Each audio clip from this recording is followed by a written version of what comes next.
So, Mark and I were asked, how do we implement some of the tools and practices in our classroom? So, I wanted to show you some of these, and most of these are still a work in progress. Some are things that we have utilized throughout the years, and so we just want to touch on that. So, the first one is a homework menu with playlists. So, this shows you how I implement YouTube playlists into a homework menu. So years ago, I first started teaching at Harrison. I was using Edpuzzle, but what I found was that some of my students were not accessing Edpuzzle for various reasons, and then they weren't getting the information, and they weren't necessarily getting homework credit or classwork credit if they weren't going in and watching those videos and interacting with those questions. So I implemented a homework menu to give them choice. And what I typically do is tell them to choose one assignment for an overview of whatever the topic is. So in this case, it's the American Revolution, and I'd give them a due date.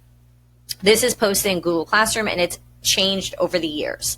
So what they would do is choose to either use the YouTube playlist. They could watch a short documentary and take notes, or they can review the American Revolution notes and they would annotate, highlight. And so I would have the resources in the middle, then the action that they complete with the materials on the side. So in this case, they would choose 2 videos. I try to keep them around 10 minutes or less. If it's a longer video and they choose to do that, they can just do that 1 video instead of 2. Oh, and there's a typo.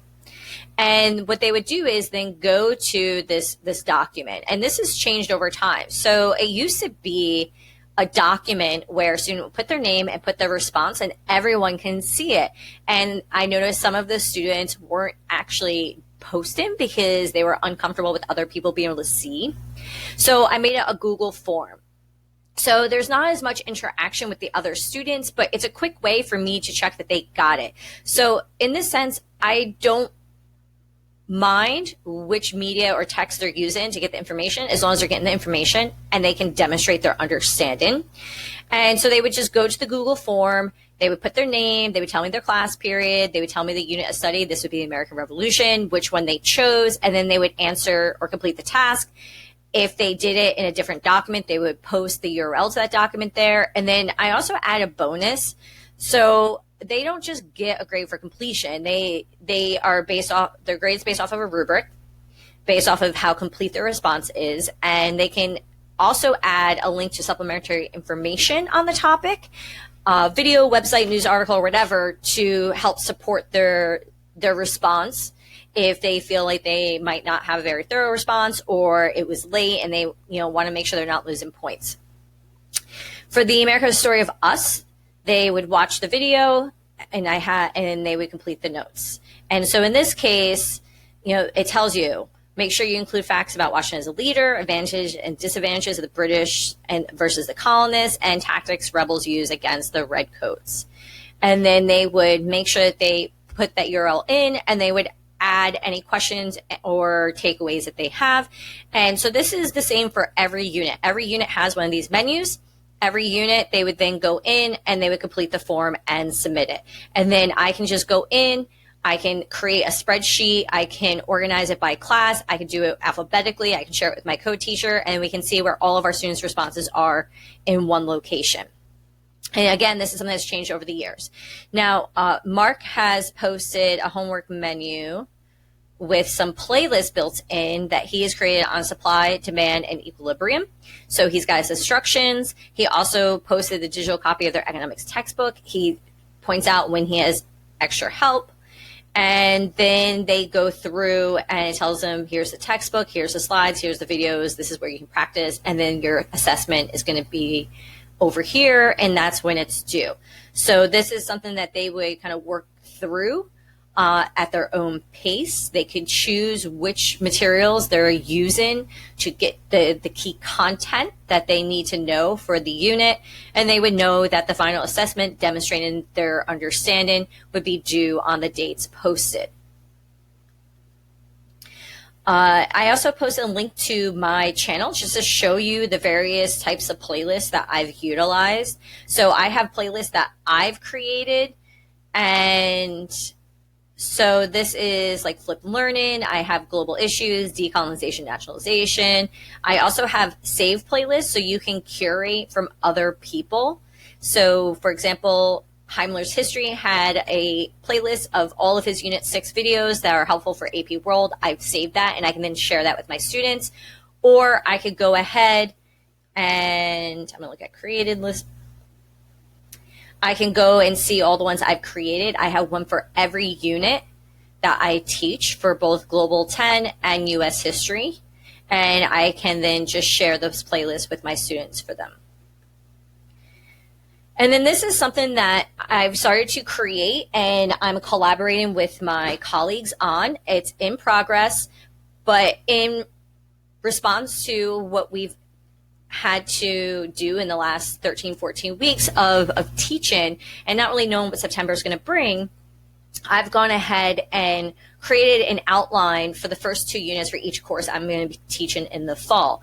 And I've added the New York State framework. So this one's the Colonial Foundations. It's the very first unit for US 11. At the top, this is from the New York State Social Studies framework, and it kind of gives them an introduction. And then what I've done is I've taken my homework menu and blended it into this outline.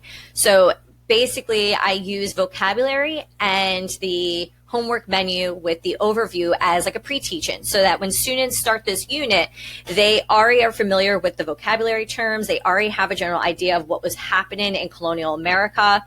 And so they would have vocabulary for homework.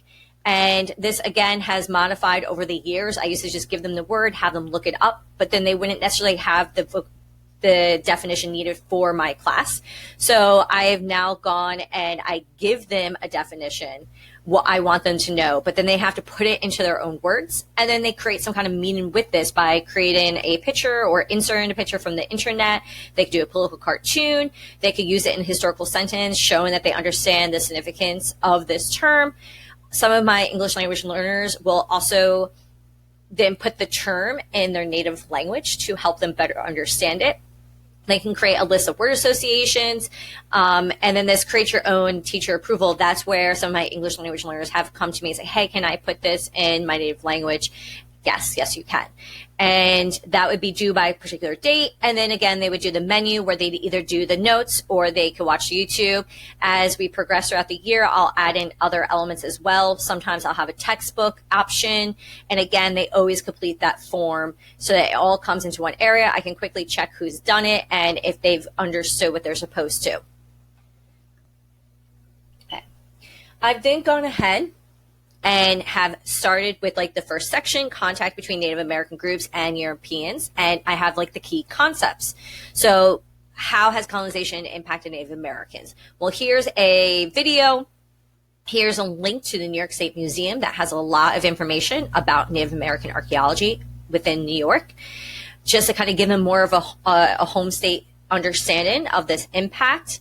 And then here is an assignment, and I wrote next to it as a note to myself and co-teacher, this needs to be edited. We're going to modify and adjust this. And this is something that, should we find ourselves virtually teaching in the fall, we can use this as a support to our virtual learning, or we could use this in a blended learning environment where some days we're face-to-face, some days they're at home.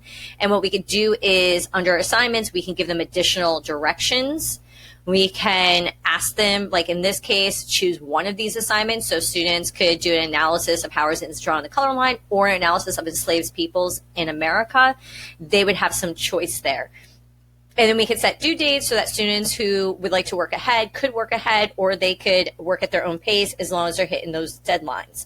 And so this is something that even if we find that we're not virtually teaching at all in the fall, it wasn't like it was a waste of our time and development, because now as a teacher and my co-teacher and my colleagues who also teach US 11, we will have a resource that we have added to with a number of different texts and medias that we can utilize to help support understanding, as well as a number of assignments that students could then do to improve upon their skills, or also they could, excuse me, focus on deepening their understanding of that unit. And what I would like to do is add additional videos that we're going to create of teacher support. So if students are doing, say, image analysis and they're really struggling on how to do that, my co-teacher and I have a protocol that we've used for a few years now. We use it in both our global courses together and our US courses together. And we can make a video walking them through, showing them how to do it, that they can then go back and reference. And then we can also give them some practice for that. Same thing with sourcing. We can walk students through how to source a document and understand who's writing it and why they're writing it, whether or not it's trustworthy or reliable, and then again, give them some practice. And then at the very end, we have their study guide for the final summative assessment that they could utilize. And all this will be in one area. So it'll be a really nice unit outline that we could use, not just if we're virtually teaching or we're doing blended learning, but beyond as well. And those are just a few of the ways that we have used this.